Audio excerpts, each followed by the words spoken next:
Hi there, I'm Matt. He's Bruce. We're talking Cochise County football. Now we're on to another undefeated team in Cochise County. That would be the Bisbee Pumas, coming off a huge 26-20 win in the 154th playing of the pick rivalry against Douglas. They no rest for them at all. They got a big challenge coming into Warren Ballpark this Friday. Santa Cruz is loaded. I went back and I researched their stats, and in 3 games this year, they've outscored their opponents, Matt, 137-0. Wow. They have not given. So the question is Santa Cruz really that good, or have they played cupcake teams? So this will be Bisbee's toughest challenge, I think, to this point, tougher than Douglas, because Santa Cruz laid a whooping on Bisbee last year by a score of 42-0 at Santa Cruz. So Bisbee's going to have some redemption, but Sebastian Lopez made the Herald Review really look good last Friday night when he was our Player of the Year, and I think he's going to have a good game. I still think this is going to be a closer game. I think Santa Cruz is finally going to get scored upon this year, but the fact is it's in Warren, and Santa Cruz has to make the 3-hour drive down here. So last year when Bisbee lost 42-0, was that on the heels of the pick game? Yes. So Bisbee, which felt like they were cheated and had a lot of emotional hangover after a 38-39 loss to Douglas last year, has to go on the road and play a tough team. So obviously they're in much better spirits this time, plus they're staying at home. How much of that do you think could be a factor? I think that's good for at least 15 points or 14 points, because of the fact is that this team's riding high right now. And then the fact is they're at home going for, they got the undefeated streak. Somebody's going to get their first loss up that night. You got 3-0 versus 2-0. But the question is it enough to beat Santa Cruz? And I really don't know enough about the opponent Santa Cruz played.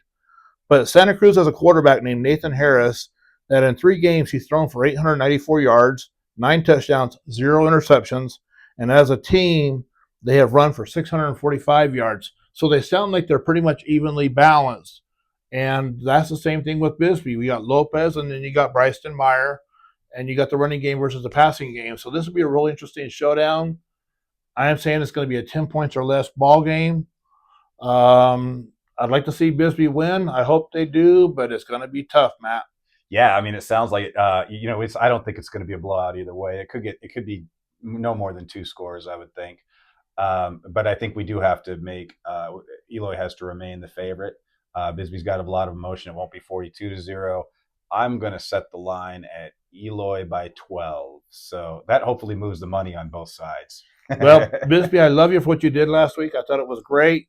I really like to see an upset this week on our end, having you guys beat Santa Cruz, and that'll give us something else to brag about, because it'll still be an undefeated team. But this will be your biggest test this week.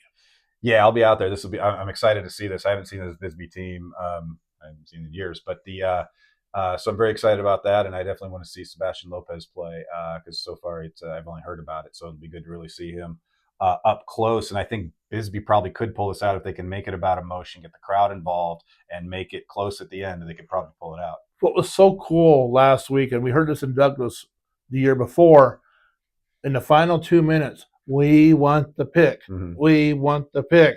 And that was the Bisbee fans. And you could just feel, I mean, I was getting, the hairs on the back of my neck were standing up because the goosebumps were coming. It was such an amazing experience that they're not going to have anywhere near the crowd this game that they had for the Bisbee-Douglas game. But I'm hoping the Bisbee fans will still come out and support these players coming off that heels of the big win over Douglas. I've heard nothing on social media but positive things about the win. So I know there's a lot of excitement in Bisbee. So Bisbee faithful, the Pumas really do need you this week. We need you to be out there this week to support the Pumas as they keep their quest to go undefeated. Yeah, and I mean, maybe they'll have the pick on hand. That could be a good rallying piece.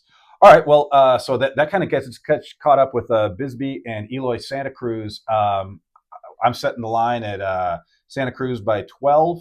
But again, if it's close, Bisbee's got that home field, and they just beat a 4A team, so there's no reason they couldn't pull another upset. So for Bruce Wetton, our sports editor, I'm Matt. Thanks for tuning in, and get to a game Friday night.